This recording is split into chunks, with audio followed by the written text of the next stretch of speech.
Assalamualaikum warahmatullahi wabarakatuh. Saya Titi Nurinda dari Prodi Ekonomi Syariah semester 7. Di sini saya akan memaparkan materi tentang lembaga-lembaga institusional. Institusi merupakan segala daya tahan struktur yang mekanismenya berdasarkan tatanan sosial serta kerjasama dalam pembentukan perilaku setiap individu yang terlibat dalam suatu institusi tertentu. Dalam pembentukan perilaku yang berperan aktif bukan hanya pihak institusi saja, akan tetapi adapun lembaga yang dekat dengan masyarakat meliputi yang pertama lembaga pernikahan yaitu sosiologi keluarga, yang kedua lembaga agama, yang ketiga lembaga pendidikan, yang keempat lembaga hukum, yang kelima lembaga kemiliteran, yang terakhir LSM. Ada dua contoh institusi terpenting. Yang pertama negara. Negara merupakan institusi terpenting dari semua lembaga modern, tidak hanya karena ruang lingkup yang besar dan jumlah individu besar dalam praktik sehari-hari, akan tetapi karena lewat undang-undang tersebut bisa mengatur operasi lembaga lainnya. Yang kedua, keluarga. Keluarga merupakan lembaga yang sebagian besar terbentuk karena aturan informal yang mencangkup jumlah anggota lebih kecil dan umumnya tidak punya penyataan eksplisit atau formal mengenai tujuan. Klarifikasi institusi. Jika dilihat secara umum, institusi bukan hasil perencanaan, namun terjadi dari waktu ke waktu sebagai wujud tanggapan akan kebutuhan penduduk atau hasil dari perebutan kekuasaan antara kelompok atau individu. Tergantung dari tujuannya, institusi bisa diklarifikasi ke dalam. Yang pertama, institusi politik seperti partai politik. Yang kedua, institusi ekonomi seperti bank atau perusahaan komersial. Yang ketiga, institusi hukum seperti pengadilan. Yang keempat, institusi buruh seperti serikat pekerja. Yang keenam, institusi pendidikan seperti sekolah atau universitas. Yang terakhir, institusi seni seperti orkestra musik. Ada dua contoh institusi terpenting. Yang pertama, negara. Negara merupakan institusi terpenting dari semua lembaga modern, tidak hanya karena ruang lingkup yang besar dan jumlah individu besar dalam praktik sehari-hari, akan tetapi karena lewat undang-undang tersebut bisa mengatur operasi lembaga lainnya. Yang kedua, keluarga. Keluarga merupakan lembaga yang sebagian besar terbentuk karena aturan informal yang mencangkup jumlah anggota lebih kecil dan umumnya tidak punya penyataan eksplisit atau formal mengenai tujuan. Ada 4 jenis-jenis institusi. Yang pertama, institusi formal. Maksud dari institusi formal ini, institusi yang dibentuk pemerintah atau swasta yang sudah dikukuhkan secara resmi dan memiliki aturan resmi atau tertulis. Yang kedua, institusi pemerintah.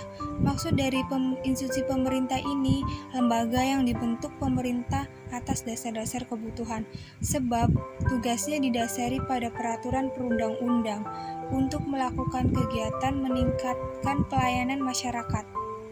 Institusi pemerintah atau lembaga pemerintah bisa dibedakan menjadi dua. Yang pertama, lembaga pemerintah yang dipimpin menteri. Yang kedua, lembaga pemerintah yang tidak dipimpin menteri dan bertanggung jawab secara langsung pada presiden atau disebut dengan lembaga pemerintah non-departemen seperti contoh lembaga administrasi negara serta lembaga ilmu pengetahuan Indonesia. Yang ketiga, institusi dewa swasta. Ini merupakan institusi yang dibentuk organisasi swasta sebab ada motivasi atau dorongan tertentu berdasarkan sebuah peraturan perundang-undang tanpa paksaan dari berbagai pihak. Dan yang terakhir, jenis institusi non-formal.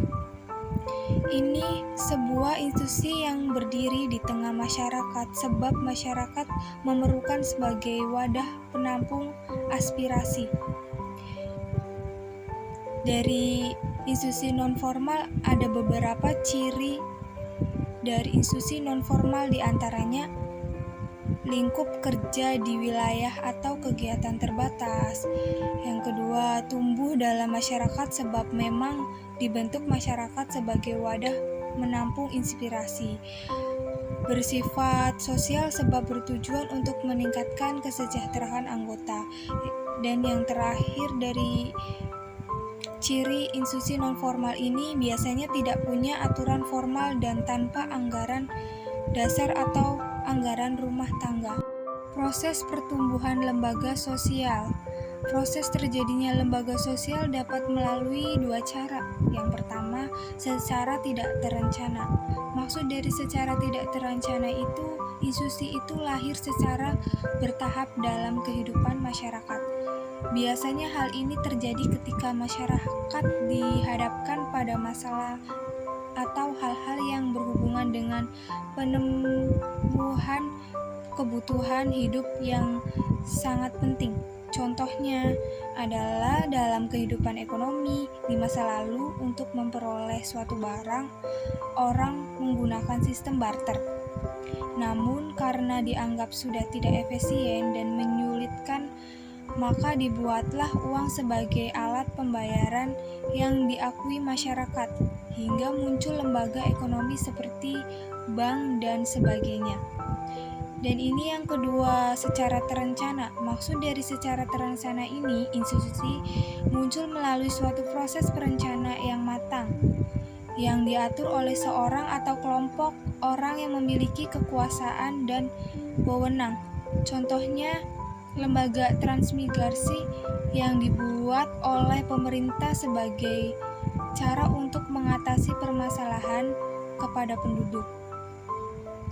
Singkat kata bahwa proses terbentuknya lembaga sosial berawal dari individu yang saling membutuhkan. Ini berjalan dengan baik, kemudian timbul aturan yang disebut norma kemasyarakatan. Norma kemasyarakatan dapat berjalan baik apabila terbentuk lembaga sosial. Mungkin itu saja yang bisa saya sampaikan, kurang lebihnya mohon maaf. Wassalamualaikum warahmatullahi wabarakatuh.